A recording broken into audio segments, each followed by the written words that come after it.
Hello and welcome back to the channel, or welcome to the channel, which is called PhDing. And what I didn't realize I had not explained is this is PhDing and my name is Rachel, and the purpose for PhDing is to describe the active process that it takes to get to a PhD program, going through a PhD program, and essentially in the future how a PhD is used once I've earned the PhD, because the whole thing is an active process, hence PhD. So now that I've done a little brief explanation, the other thing that I discussed in the first video of this channel is basically that there are three pillars that this channel focuses on. And the first one is academic life. And the second one is basically self-care, or self-care life or experience, whatever. And then the last one is how to navigate all of that with what I now know as ADHD.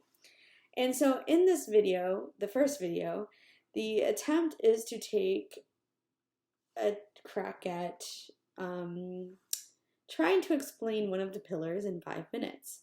So the first pillar being academic life. It's going to be a very, very broad overview. We'll get into specifics maybe in other videos or if there's questions that come up. But for the first part, let's talk about academic life on this channel. So for the timer, we have 5 minutes and let's go. So academic life.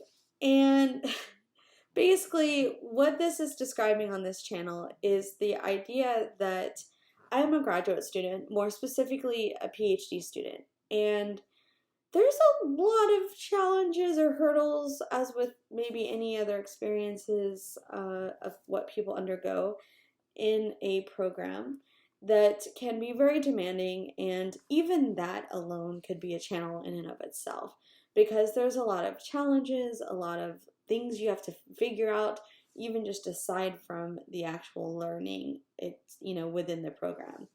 And then on top of that, it's that realization that, their learning doesn't just happen in a classroom form that we see education as, but it's more that it's adapted to all of the different experiences that you have while in a program.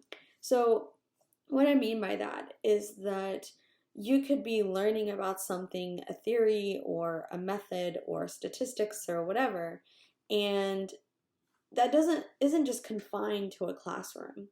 You'll find that the higher up you go, or at least in my experience, this is how it was, that you almost learn, I don't want to say more, but just as much outside of the classroom setting than you do actually physically being in the classroom. And even that, for the most part, in my program or the classes I take, are not even very lecture heavy. They're very reliant on discussion. So it's kind of adapting to like how you're learning and realizing that even those small moments, those small discussions with the person you're conducting research with, usually a mentor or faculty advisor or something, or even just like advising meetings or just conversations with other faculty in the program or in your college. And so that was just kind of mind-blowing to me, that that's how it happens. But then the question is, how do you make sense of all of that? How do you basically integrate all of this different information so that when you reach your end of your PhD program, hopefully by that point you will have been able to really focus on a specific area and have the knowledge and understanding that you need to pursue your job or your research or academic experience. With that knowledge, you become more and more specialized. So there's a lot of information. I feel like the more you go up in grad school, the more information there is to figure out. And so that is my experience with academic life. How do I make sense of it?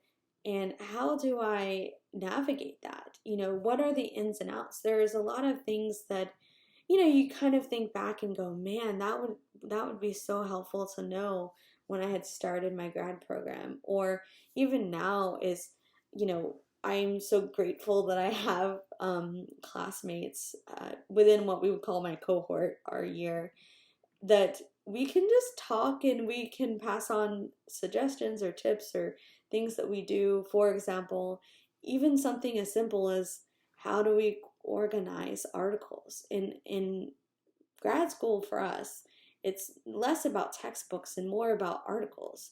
And as you can see here in the past, and I'll discuss this more in other videos, how do you keep track of all the different articles you have? How do you keep track of what's in the articles? How do you make sense of that in your own research? How do you develop those research ideas? So my goal is to be able to try to make sense of this process. And hopefully, maybe if somebody is interested in pursuing a grad program, hopefully it won't scare you away. I don't want to scare you away, but things that would have been really helpful to know. But also, like, maybe describe or discuss some of the experiences I'm having during the program. And then later on, I can maybe retrospectively look at, my experiences in a program and look at how it translates into a job. I still have about 2.5 years left of my program, so there's, still a lot of the PhD in the program still. And I guess what I'll do is I'm going to kind of sum it up from there. But basically, that's the purpose of this pillar on this channel, is to really discuss the experience of a PhD student, or more broadly, a graduate student, things I experienced in my own program that has helped me or maybe didn't help me, or just certain levels of knowledge that I've gained from being in graduate school. And I hope it helps someone else. We've reached our 5-minute marker. I hope you have a good whatever time of day it is, wherever you're at. And maybe in the next video or an upcoming video, we'll tackle the next pillar, which is trying to navigate self-care, or, well, personal wellness, whatever you want to call it.